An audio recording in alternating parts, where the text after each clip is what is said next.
அந்த காலத்தில் steam engine போட்டு ஓட்டிருந்தாங்க. அதுக்கு வந்து இன்ஜின் இவ்வளோ பேர் இருந்திருக்காங்க. அந்த காலத்தில் எப்படி இருக்காங்க பாருங்கள். அப்பா வாட்டர் ஃபில்டர், அந்த காலத்தில் வாட்டர் ஃபில்டர் யூஸ் பண்ணியிருக்காங்க. கடைசியாக இதுதாங்க ராக் பார். ஹலோ மக்களே, திஸ் இஸ் மாதம் ஹியர். எல்லோரும் எப்படி இருக்கீங்க? நல்லா இருக்கீங்களா? எல்லோரும் நல்லா இருப்போங்க, கவலையே படாதீங்க. இப்போ எங்கே இருக்கோன்னா நம்ம ஸ்டே பண்ணியிருந்தோம் இல்லைங்க, அந்த ரூமில் தாங்க இருக்கோம். இந்த ரூமை பாருங்களேன், குட்டியாக இருந்தாலும் சூப்பராக இருக்குங்க. நான் ரூமை காட்டுற பாருங்கள். லைட் எதுவும் போடலைங்க.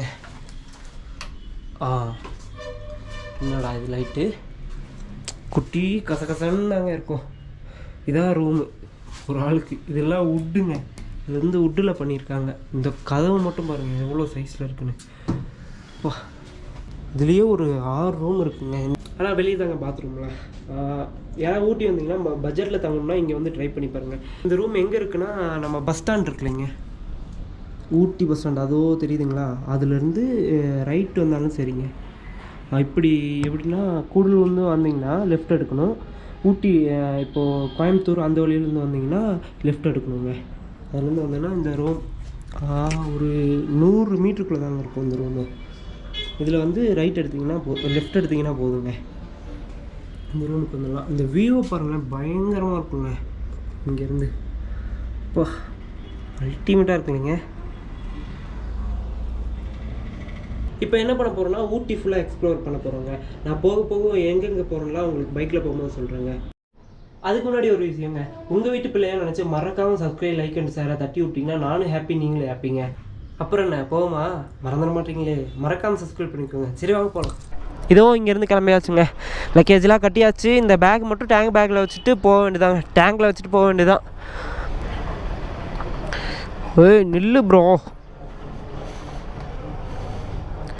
ஆடா டே நில்றா.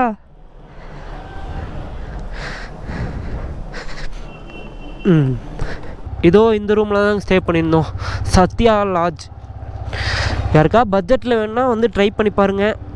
எனக்கு 400 சொன்னாங்க. நான் கம்மி பண்ணி கேட்டதுனால 300க்கு ரூம் கொடுத்தாங்க. எப்பயுமே இதே மாதிரி இருக்குமான்னு கேட்டிங்கன்னா எனக்கு தெரியாது. சீசனில் வந்து ரேட்டு மாறும்னு நினைக்கிறேங்க. ஆனால் போர்டில் அப்படி தான் வச்சுருக்காங்க. ஆனால் சீசனுக்கு ஏற்ற மாதிரி அவங்க மாற்றிப்பாங்க. ஊட்டியில் வந்து இந்த மாதிரி பட்ஜெட்டில் ரூம் கிடைக்கிறது ரொம்ப கஷ்டங்க. டூரிங் பிளேஸ் வந்து எங்கேயுமே கிடைக்காது. இப்போ போகிற வழியில் சாப்பிடணும், எங்கே சாப்பிட்றதுன்னு தெரிலைங்க. சாப்பிட்டு தான் அதுக்கப்புறம் எல்லா பிளானும் பண்ணும். ஆனால் நேற்று கம்மியாக தாங்க சாப்பிட்டேன், செம்ம பசி. ஊட்டி பஸ் ஸ்டாண்ட் அப்படியே சற்று போட்ட மாதிரி இருக்குங்க. பயங்கரமாக இருக்குது. இங்கே எங்கே ஃபுட்டு கிடைக்குன்னு தெரிலைங்க. ஹோட்டல் எங்கே இருக்குன்னு பார்த்துட்டு நான் அதுக்கப்புறம் சாப்பிட்டுட்டு உங்களுக்கு கன்டினியூ பண்ணுறேங்க. பசி வந்தால் எல்லாத்தையும் மறந்துடுவோன்னு சொல்லுவோம். அதே மாதிரி தான் எனக்கும் பசி வந்துடுச்சு, எதையுமே கவனிக்கலைங்க, சாப்பிட ஆரம்பிச்சிட்டேன். இப்போ எங்கே போகிறோன்னா,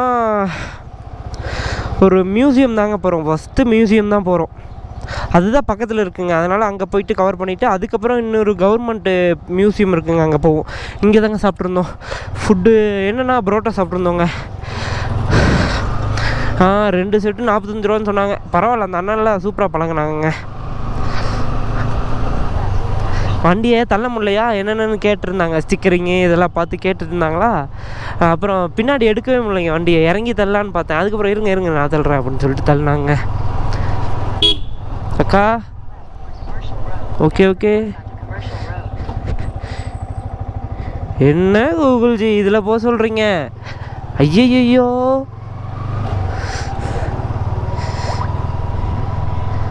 என்ன இது? கூகுள்ஜி நம்மனா அந்த மாதிரி குழியில் தான் தள்ளி விடும் போல், வேறு வழியே இல்லை நம்மள்கிட்ட.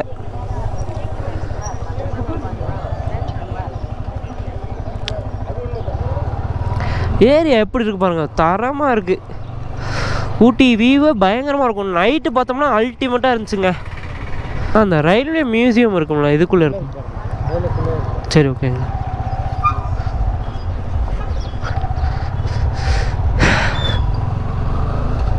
கூகுள்ஜி நம்பரோட ஆட்டோக்காரங்க நம்மனா ரூட்டு கரெக்டாக சொல்லுவாங்க.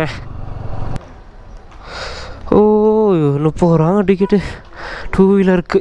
பைக்கிங் விட்டுட்டு இங்கே இருந்தால் சேஃப்டியாக இருக்கும், உள்ளே இருந்தால் தான் சேஃப்டி இருக்காது.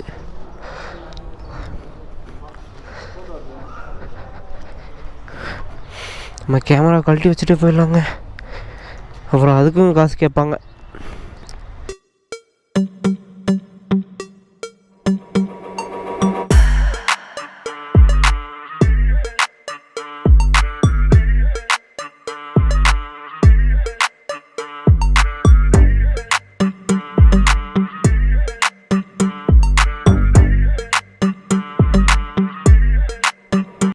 நான் சொல்லியிருப்பேங்க மியூசியம் போகிறோம் அப்படின்னு சொல்லிட்டு. அது கரெக்டாக எங்கே இருக்குன்னா ஊட்டி ரயில்வே ஸ்டேஷனில் தாங்க இருக்குது. இந்த ரயில்வே ஸ்டேஷனை எப்படி வச்சுருக்காங்க பாருங்களேன், பயங்கரமாக இருக்குங்க.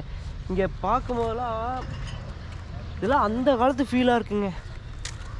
ட்ரெயின்லாம் பயங்கரமாக வச்சுருக்காங்க. அந்த காலத்தில் தான் ஒர்க்கிங் கண்டிஷனாக அப்படின்னு தெரியலைங்க. உங்களுக்கு நான் சினிமாட்டிக் வியூவில் காட்டுறேங்க, பயங்கரமாக இருக்குங்க, பார்த்துட்டு வாங்க.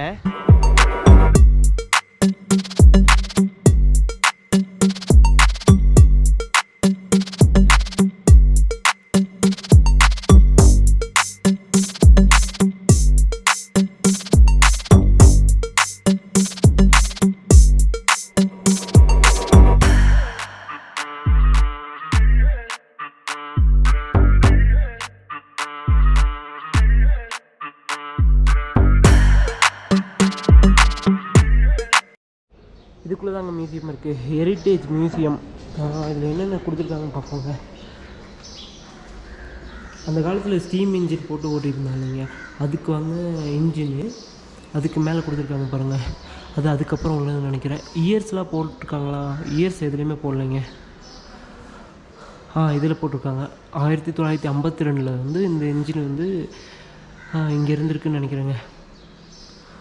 இப்போ இதுக்கெல்லாம் நேம் கொடுத்துருக்காங்க பாருங்களேன். அப்போது இருந்து இப்போ வரைக்கும் எந்தெந்த ட்ரெயின் இருக்கோ அது ஃபோட்டோ எல்லாமே வச்சுருக்காங்க. ஒரு இன்ஜின் மட்டும்தான் இருக்குது. குன்னூர் கொலீக்ஸ்னு போட்டிருக்காங்க. இவ்வளோ பேர் இருந்திருக்காங்க. அந்த காலத்தில் எப்படி இருக்காங்க பாருங்கள். அப்பா, கிட்டத்தட்ட ஊட்டி வந்து ஒரு 200 இயர் ஆயிடுச்சுங்க அப்போது இருந்து இது வரைக்கும். இது வந்து 1930 எடுத்த ஃபோட்டோ. இவங்க எல்லாருமே வெள்ளைக்காரங்க போல்.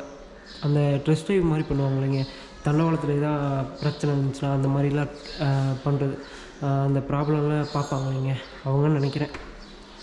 இப்போ அந்த காலத்துலேயும் இந்த காலத்துலேயும் இதே மாதிரி தான் பார்த்துட்ருக்காங்க. அந்த டெலிஃபோன் இருக்குது பாருங்கள், அந்த காலத்தில் உள்ள டெலிஃபோன் தாங்க. ஆமாம், டெலிஃபோன் தாங்க. ரயில்வேவோட டெலிஃபோன் போல்.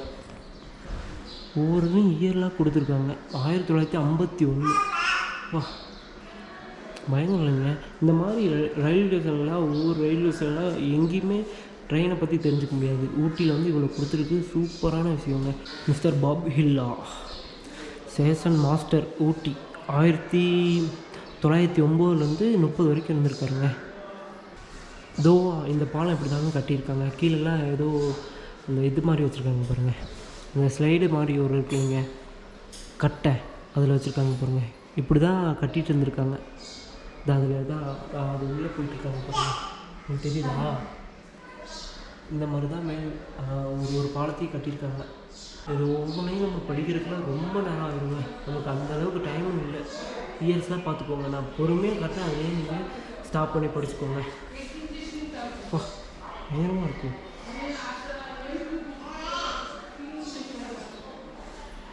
இது வந்து நீலகிரியிலேருந்து ஏதோ சர்டிஃபிகேட்டும் எதுவும் கொடுத்துருக்காங்க ரயில்வே அதுலேருந்து.